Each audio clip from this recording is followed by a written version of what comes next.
Welcome to this quick and easy guide to warding on Summoner's Rift. Let's dive in. Wards are stealth items which last for 3 minutes and reveal the fog of war when placed on the ground. All wards can be destroyed by hitting them 3 times. There is sight wards which simply reveal the fog of war, and vision wards which reveal the fog of war and any stealth units in its range. These are key to taking out enemy wards in the early game. Another way of seeing enemy wards is the Oracle's Elixir, which allows you to see stealthed enemy items and champions. You can also get the Explorer's Ward, which is available through Masteries. This lasts 60 seconds but is otherwise the same as the other wards. Some items in the shop have an active ability which allows you to place a certain number of wards at a time, independent of the standard wards you can buy. These items are Wriggle's Lantern, Sightstone and the Ruby Sightstone. Wriggle's Lantern can only place 1 ward at a time, but the Sightstone allows for more. The Sightstone has 4 charges, placing a ward uses 1 charge, and the Sightstone can place 2 wards at a time. The Sightstone upgrades to the Ruby Sightstone, which has 5 charges and allows you to place 3 wards at a time. Whenever you return to your base, the Sightstones will recharge.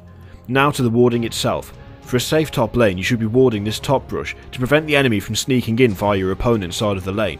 Brush is the tall grass that can hide enemy units from view if they're standing in it. Pro tip, you cannot see what is in the brush unless you have something in that brush that provides vision.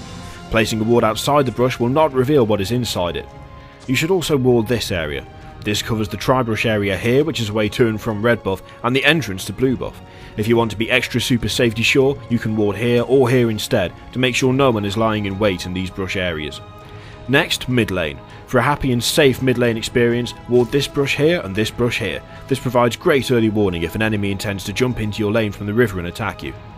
Bot lane is very similar to top in warding, but you might find the enemy are more aggressive with their wards here. Since this is where the dragon is, it's common practice to use vision wards to get sight of and then destroy enemy wards. Otherwise it's pretty much a mirror of top lane. You should be warding here, here and here to be extra safe. In a perfect world, the support will be doing most of the warding, as this will allow the other players to focus on gearing up, but everyone has to do their part. If you die in top because you didn't ward, well that's your fault.